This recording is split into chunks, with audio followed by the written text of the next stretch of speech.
देखिए दोस्तों, simple air cooling system जो होता है वो लो स्पीड एयरक्राफ्ट्स के लिए यूज़ किया जाता है। मतलब उन जहाज़ों के लिए यूज़ किया जाता है जो धीमी गति पे उड़ते हैं या काम करते हैं। तो हम लोग समझते हैं कि ये simple air cooling system work कैसे करता है।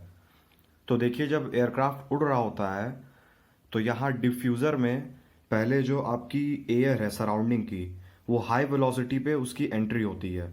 जब एयरक्राफ्ट उड़ रहा होगा तो एयर जो अंदर आएगी वो हाई वेलोसिटी पे ही आएगी। तो उस टाइम पे उसकी काइनेटिक एनर्जी ज़्यादा होती है। तो डिफ्यूज़र से उस एयर की काइनेटिक एनर्जी प्रेशर एनर्जी में कन्वर्ट हो जाती है, जो मतलब आपकी सराउंडिंग से अंदर आती है। हम लोग इसको रैम कंप्रेशन भी बोलते हैं। यहाँ से फिर ये एयर आपकी मेन कंप्रेसर में जाती है।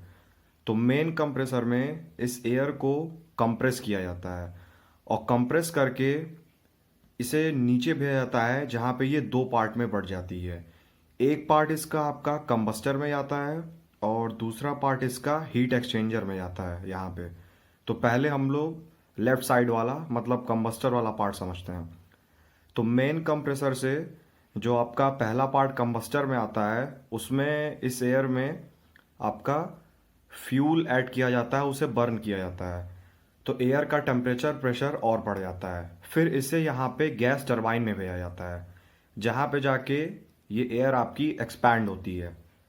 तो यहाँ पे जब एक्सपैंड होती है आपकी एयर गैस टरबाइन में, तो हमें वर्क मिलता है। तो उससे आपका मेन कंप्रेसर चलता है। जो भी यहाँ पे एनर्जी या वर्क हमें मिलता है एयर के एक्सपैंड होने के कारण गैस टरबाइन में, उससे आपका कंप्रेसर चलता है और एयरक्राफ्ट के जो और इक्विपमेंट होते हैं उन सबको रन कराया जाता है। अब हम लोग देखते हैं कि जो दूसरा पार्ट था एयर का, कंप्रेसर से एक पार्ट तो यहाँ आया जो कंबस्टर से होके गैस टरबाइन में गया। दूसरा पार्ट आपका इसका जो आया था वो यहाँ से होके हीट एक्सचेंजर में आया था।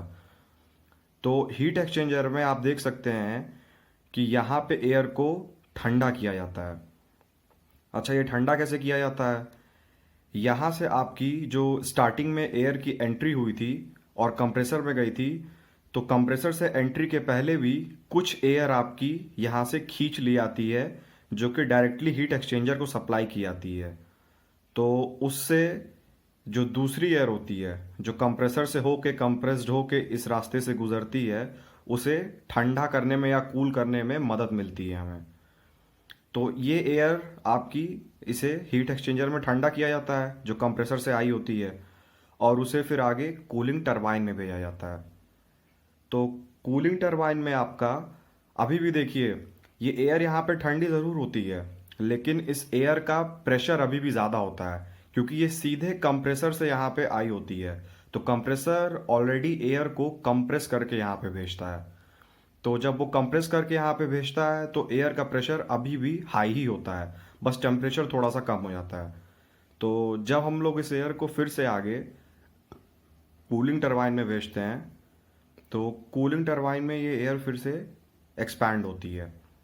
तो जब एयर एक्सपैंड होती है तो इसका टेम्परेचर और कम हो जाता है और ये एयर पूरी तरह से कूल हो जाती है। फिर इस कूल्ड एयर को फर्दर आगे सप्लाई कर दिया जाता है, चाहे एयरक्राफ्ट के कैबिन में चाहे किसी भी रूम में जिसमें हमें उस कूल्ड एयर की ज़रूरत हो।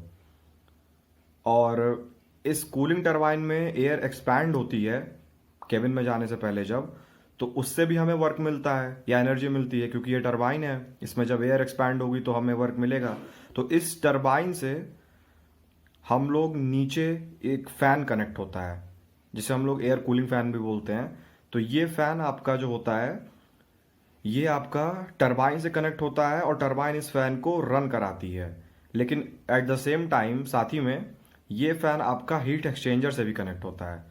तो ये जो एयर हीट एक्सचेंजर में खींची जाती है दूसरी वाली कंप्रेस्ड एयर को ठंडा करने के लिए, जो एयर यहाँ से खींची जाती है तो वो ये फ़ैन खींचता है।